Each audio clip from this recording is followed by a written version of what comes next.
On refait la prédique, une courte vidéo qui revient sur la prédication du dimanche pour aller un peu plus loin dans son appropriation. Dimanche, c'était la troisième prédication de notre mini-série autour de notre projet d'église à Bouffémont, autour du troisième axe, accueillir celles et ceux que le Christ appelle. Pour évoquer ce défi de l'appel, un verset tiré de l'épître de Paul aux Romains est venu comme une évidence, Romains 15, verset 7, lorsque l'apôtre dit « En résumé, accueillez-vous les uns les autres comme le Christ vous a accueillis pour la gloire de Dieu. »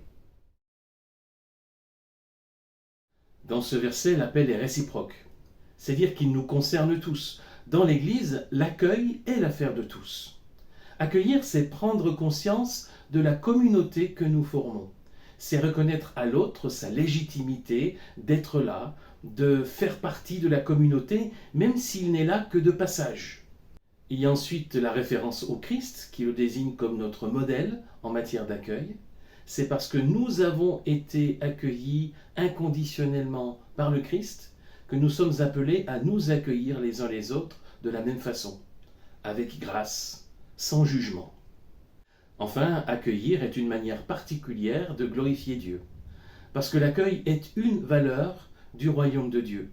C'est une expression de la grâce et de l'amour également. Accueillir vraiment, c'est aimer. Et notre véritable capacité à accueillir se mesure à la façon dont nous savons accueillir non pas ceux qui nous ressemblent, mais ceux qui sont différents de nous. Pour aller un peu plus loin dans l'appropriation de la prédication, j'aimerais revenir sur les obstacles à l'accueil. Et le premier de ces obstacles, le plus important sans doute, c'est le jugement. Un jugement qui se nourrit d'a priori et d'idées reçues. Porter un jugement sur quelqu'un, c'est lui dire « tu es comme ça, point ». Et on l'enferme dans une catégorie, dans une case, si bien qu'on ne peut plus le voir autrement. Et si je porte un jugement sur quelqu'un, alors jamais je ne pourrai vraiment l'accueillir. Parce que je l'aurai justement enfermé dans le jugement que j'ai porté sur lui. C'est pourquoi l'accueil commence par le regard qu'on porte sur l'autre. Lorsque Jésus dit dans le Sermon sur la montagne « Ne jugez pas afin de ne pas être jugés », il parle d'abord du regard qu'on porte sur les autres. D'ailleurs, il poursuit avec sa fameuse métaphore de la paille et de la poutre que l'on a dans l'œil.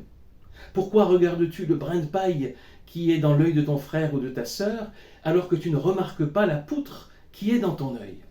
Pour progresser dans notre accueil, nous devons travailler sur notre regard. Et ça commence par être conscient du piège, des a priori, des idées reçues, un piège qui se referme si facilement sur nous, sur notre regard. Du coup, c'est aussi demander à Dieu de nous préserver de ce piège, de nous garder à l'écart de ces a priori et de ces idées reçues. Et s'il le faut, qu'il puisse purifier notre regard pour apprendre à voir l'autre avec le même regard bienveillant que le sien. Peut-être est-il utile ici de s'arrêter et de prendre le temps de réfléchir quelque peu à la façon dont je vois les personnes que je côtoie, dans ma famille, dans mon travail, dans mon église, et peut-être prendre conscience des a priori que j'ai laissé m'influencer et des étiquettes que j'ai peut-être collées sur le front des uns ou des autres.